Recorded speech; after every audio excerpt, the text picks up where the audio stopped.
First time ನಾನು ನಿಜ ನಂಬಿರಲಿಲ್ಲ. Actually ನಾನು ನಿಜವಾಗ್ಲೂ ನಂಬಿರಲಿಲ್ಲ. ರುದ್ರಾ ಮಾಸ್ತರ್ ನಿನ್ನ ಇಷ್ಟಪಡ್ತಾ ಇದ್ದಾರಂತೆ, he wants to marry you ಅಂತೆಲ್ಲ ಹೇಳಿದಾಗ ಸುಮ್ಮನೆ ಜೋಕ್ ಗೊತ್ತಲ್ಲ, ಕಾಲು ಎಳಿತಾ ಇರ್ತಾರೆ ಎಲ್ಲರೂ ಅಂತ ಅಂದ್ಬಿಟ್ಟು ನಾನು ಸುಮ್ಮನೆ ಇರಿ ಅಂತ ಅಂತಿದ್ದೆ. ಮದುವೆಯಲ್ಲಿ ಯೂಶ್ವಲಿ ಎಲ್ಲ ರೇಗಿಸ್ತಾ ಇರ್ತಾರೆ ಅಂತ. ಆಮೇಲೆ ಮದುವೆ ಆದಮೇಲೂ ಬರ್ತಾನೆ ಇತ್ತು, ಈ ಥರ ರುದ್ರಾ ಮಾಸ್ಟರ್ ಕೇಳ್ತಾ ಇದ್ದಾರೆ, ಮದುವೆ ಮಾಡ್ಕೋತಾರಂತೆ ಅಂತ. ಆಮೇಲೆ ಒಂದು 4-5 ಸತಿ ಬಂದಾದ್ಮೇಲೆ ಪ್ರಪೋಸಲ್ಲು, ಅವಾಗ ಕನ್ಫರ್ಮ್ ಆಯಿತು, ಓ ಇದು ನಿಜಾನೇ ಅಂತ. ಆಮೇಲೆ ಫಸ್ಟ್ ನಾನು ನಮ್ಮ ತಂದೆ ತಾಯಿ ಹತ್ರ ಮಾತಾಡಿದೆ. ನಾವಿಬ್ಬರು ಮೀಟೇ ಮಾಡಿರಲಿಲ್ಲ. ಫಸ್ಟ್ ಮಾತಾಡಿ ಅವರು ಓಕೆ ಅಂತ ಅಂದಮೇಲೆ ಇವ್ರನ್ನ ಮೀಟ್ ಮಾಡಿದ್ದು.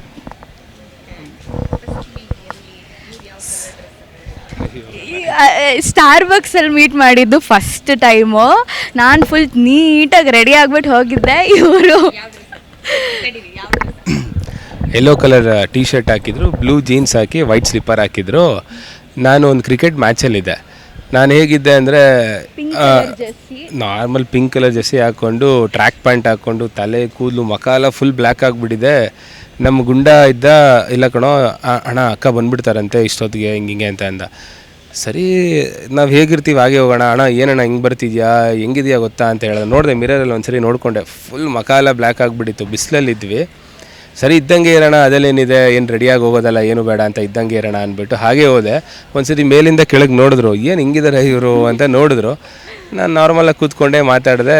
ಅವ್ರು ಫುಲ್ ಸ್ಟೈಲಾಗಿ ರೆಡಿಯಾಗಿ ಬಂದಿದ್ದರು ಅಷ್ಟೇ.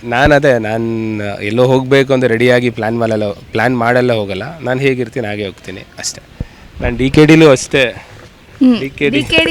ಅವ್ರು ಹಾಗೆ ಒಂದು ಟ್ರ್ಯಾಕ್ ಪ್ಯಾಂಟ್, ಒಂದು ಟೀ ಶರ್ಟ್ ಹಾಕ್ಕೊಂಡು ಹೋಗ್ತಾರೆ. ಅದೇ ನೀವು ಅವ್ರನ್ನ ಫಿನಾಲಲ್ಲಿ ನೋಡಿದರೆ ಗೊತ್ತಿರುತ್ತೆ. ಅವತ್ತು ಎಷ್ಟು ಹಿಂಸೆ ಕೊಟ್ಟಿದ್ದೀನಿ ಅಂದರೆ ಅವ್ರಿಗೆ ಡ್ರೆಸ್ ಚೇಂಜ್ ಮಾಡಿಸೋದಕ್ಕೆ ಅವ್ರು ಮಾಡಲೇ ಇಲ್ಲ. ಅವತ್ತು ಒಂದು ಟ್ರ್ಯಾಕ್ ಪ್ಯಾಂಟ್, ಒಂದು ಟೀ ಶರ್ಟ್ ಹಾಕ್ಕೊಂಡೆ ಕಪ್ಪು ತೊಗೊಂಡಿದ್ದಾರೆ ಅವರು. ನಾನು ಇಲ್ಲೂ ಅಷ್ಟೇ, ಜೋಡಿ ನಂಬರ್ 1 ಶೋಲು ಅಷ್ಟೇ. ಫಸ್ಟ್ 2 ವಾರ ನಾರ್ಮಲ್ ಟ್ರ್ಯಾಕ್ ಪ್ಯಾಂಟ್ ಹಾಕಿ ಟೀ ಶರ್ಟ್ ಹಾಕ್ಕೊಂಡು ಹಂಗೆ ಬಂದಿದ್ದೆ. ಆವಾಗ ನೋಡ್ಬಿಟ್ಟು ಅವ್ರು ನೋಡಿ ಹೆಂಗೆ ಬಂದಿದ್ದಾರೆ, ಇವ್ರು ನೋಡಿ ಹೆಂಗೆ ಬಂದಿದ್ದಾರೆ ಅಂತ ಹೇಳಿ ಫೋರ್ಸ್ ಮಾಡಿ, ಅದಾದಮೇಲೆ 3rd 4th ವೀಕಿಂದ ರೆಡಿಯಾಗಿ ಬರೋಣ, ರೆಡಿಯಾಗಿ ಬರೋಣ ಅಂತ ಹಿಂಗೆ ಬರ್ತೀವಿ ಅಷ್ಟೇ. ಕಷ್ಟನೇ ಅವ್ರಿಗೆ, ಇಷ್ಟು ಕಷ್ಟನೇ. ನಾನು ಪೀಡಿಸಿ ಹಾಕ್ಸೋದು ಬೆಳಗ್ಗೆ.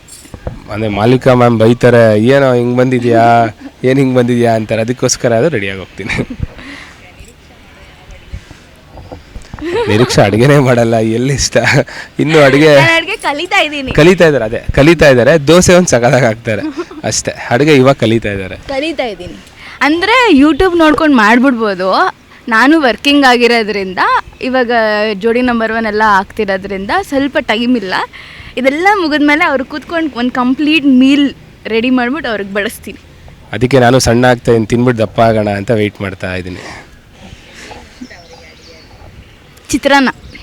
ಅವ್ರಿಗೆ ಚಿತ್ರಾನ್ನ ಅಂದರೆ ತುಂಬ ಇಷ್ಟ. ಅವ್ರಿಗೇನೋ ಗೊತ್ತಿಲ್ಲ, ನಮಗೆಲ್ಲ ಪಿಜ್ಜಾ ಬರ್ಗರ್ ಕ್ರೇವಿಂಗ್ಸ್ ಆದರೆ ಅವ್ರಿಗೆ ಚಿತ್ರಾನ್ನ ಕ್ರೇವಿಂಗ್ಸ್ ಆಗುತ್ತೆ. ಆವಾಗವಾಗ ಚಿತ್ರಾನ್ನ ತಿನ್ನಬೇಕು ಅಂತ. ಅದೇ ಹೇಳಿದ್ನಲ್ವ, ಎಲ್ಲಂದ್ರಲ್ಲಿ ಅವ್ರಿಗೆ ತುಂಬ ಹೋಮ್ಲಿ ಫುಡ್ಡೇ ಜಾಸ್ತಿ ಇಷ್ಟ.